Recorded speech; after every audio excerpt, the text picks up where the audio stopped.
नमस्कार साथीहरु, टेक्निकल सन्देश युट्युब च्यानलमा हजुरलाई स्वागत छ र म सन्देश मल्ल। सो गाइस, आजको भिडियोमा चाहिँ म कुरा गर्दैछु Realme 8 को बारेमा। यो भिडियो खासै बनाउनु पर्ने त्यस्तो आवश्यक चाहिँ थिएन, तर एउटा कुरा देखिसकेपछि चाहिँ मैले यो भिडियो बनाउनै पर्ने भयो। सो फाइनली चाहिँ हामीले नेक्स्ट विकमा चाहिँ Realme 8 लाई चाहिँ अफिसियली नेपाली बजारमा देख्न मिल्दैछ।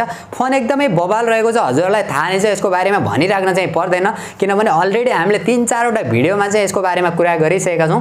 आजको भिडियोमा चाहिँ म खासमा यसको एक्सपेक्टेड प्राइसको बारेमा चाहिँ कुरा गर्दैछु किनभने आज मैले ग्याजेट इन नेपालको चाहिँ एउटा Realme 8 को बारेमा पोस्ट देखेको थिएँ। उहाँले चाहिँ यसको एक्सपेक्टेड प्राइस चाहिँ एकदमै कम राख्नु भएको छ। अब कुन आधारले राख्नु भएको त्यो चाहिँ मलाई थाहा भएन किनभने हामीले योभन्दा पहिलाको भिडियोमा पनि यसको जुन बेस भेरिएन्टको चाहिँ एक्सपेक्टेड प्राइस चाहिँ 27000 चाहिँ भनेका थियौं र कतिपय जना साथीहरुले चाहिँ 35000 भन्दा तल चाहिँ देख्न मिल्दैन भन्ने कुराहरु थियो। ग्याजेट इन नेपालले चाहिँ Realme 8 को बारेमा चाहिँ एउटा पोस्ट गर्नु भएको थियो। उहाँले जुन एक्सपेक्टेड प्राइस चाहिँ जो यसको बेस भेरिएन्ट छ त्यसको चाहिँ 24000 राख्नु भएको छ। अब कुन आधारले राख्नु भएको त्यो चाहिँ थाहा भएन। सायद अब 24000 मा पनि लन्च हुन सम्भावना चाहिँ रहेको छ किनभने Redmi Note 10 सँग चाहिँ यो टक्कर गर्नको लागि यो स्मार्टफोन आएको थियो।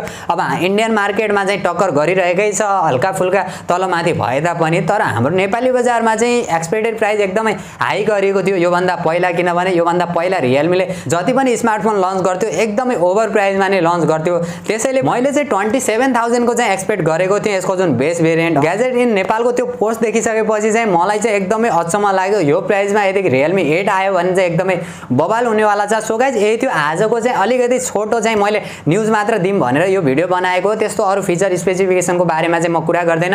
अब नेक्स्ट विक लन्च पछि चाहिँ यसको डेडिकेटेड भिडियो बनाएर हजुरहरुलाई भन्नेछु। यो भन्दा पहिला पनि लगभग 5-6 वटा भिडियोमा Realme 8 को बारेमा हामीले कुरा गरिसकेका छौं। त्यसैले धेरै बकवास चाहिँ यसको बारेमा नगरौं र हजुरहरुलाई पनि Realme 8 चाहिँ हाम्रो नेपाली बजारमा के कति प्राइस सम्ममा चाहिँ देख्न मिल्छ जस्तो लाग्छ त्यो भने कमेन्ट गर्नु होला र आजको भिडियो चाहिँ मन पर्यो भने भिडियोलाई लाइक गरेर तलपट्टि देख्न सक्नुहुन्छ रातो बटन, त्यसलाई थिचेर च्यानललाई सब्स्क्राइब गर्नु होला र साथमा रहेको नोटिफिकेसन बेल आइकनलाई दबाएर अल नोटिफिकेसनलाई पनि अन गर्नु होला ताकि मैले जति पनि नयाँ भिडियो अपलोड गर्छु सबैभन्दा पहिला नोटिफिकेसन हजुरलाई मिल्नेछ।